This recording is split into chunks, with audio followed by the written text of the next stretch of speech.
The Supreme Court makes Ted Cruz $500,000 richer. In a 6-3 decision, the Supreme Court ruled that Monday that Theodore Cruz can now hit up donors to help pay himself back for over $500,000 he loaned to his campaigns in 2012 and 2018. Really? Isn't that nice that Republicans do that for you? Oh, I'm sorry. Isn't that nice that the Republican Supreme Court ruled that for you?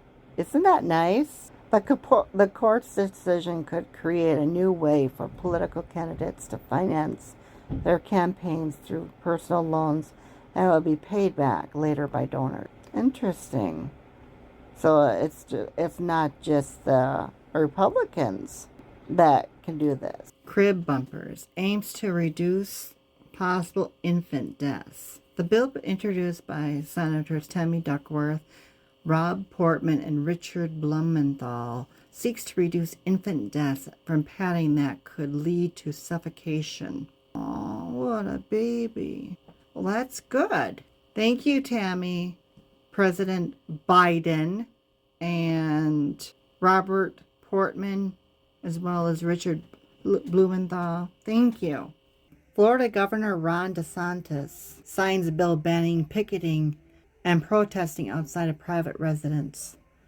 Well, the news comes following a wave of protests over abortion rights, many of which have taken place outside lawmakers' communities and homes. The law makes it a second-degree misdemeanor to protest in a way that intentionally harasses or disturbs someone in their home. Violators face 60 days in jail and fines up to $500.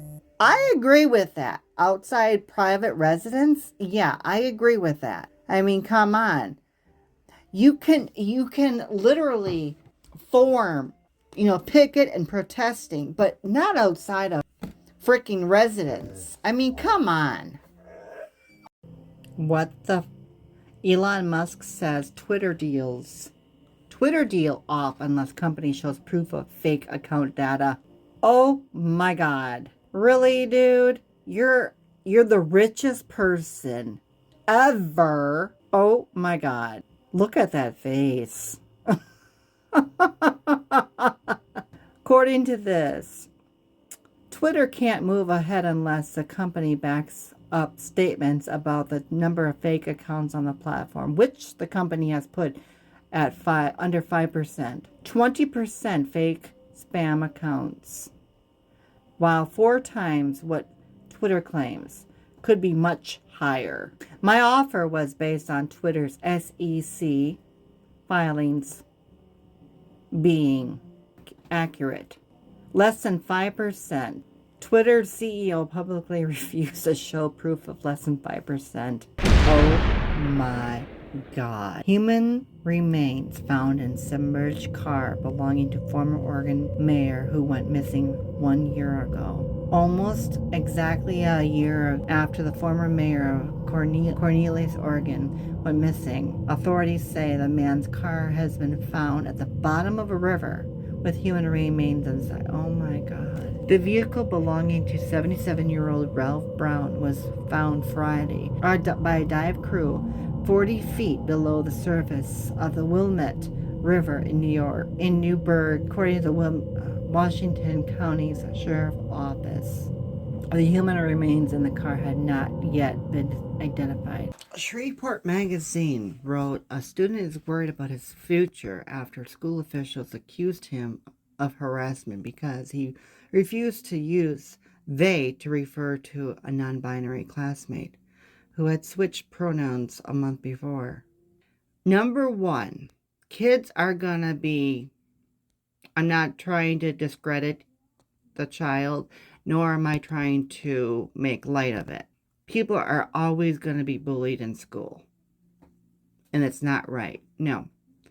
But there's no reason why the child cannot use they to refer. I honestly think that kids can learn. I really do. The child should not be punished severely but I do think they should be, disciplined. Tesla's Musk says he can no longer support Democrats, will vote Republican. Well, good for him. In the past, I voted Democrat because they were mostly the kindness party, but they have become the party of division and hate.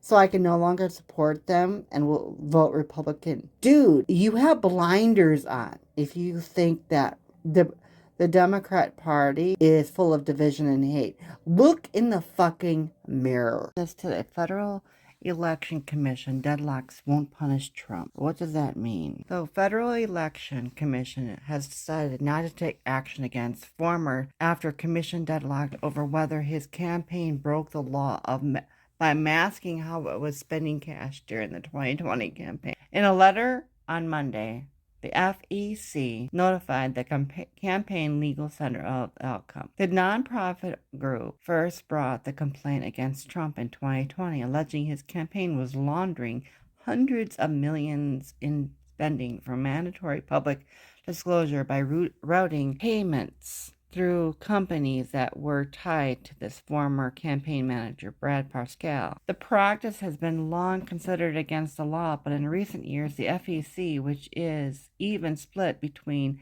Democrats and Republicans, have frequently deadlocked on major decisions such as this time. That has effectively set a series of new precedents that have slowly whittled away at the law governing how money can be used in national politics. Still unclear is what sort of legal rationale was used to justify the decision. Adav Nodi, a former FEC attorney, who is now the Campaign Legal Center vice president and legal director, said the commission won't release its legal reasoning for several weeks. He said filing an appeal would hinge on more details. Okay. All right. What do you guys think about Trump getting away with it?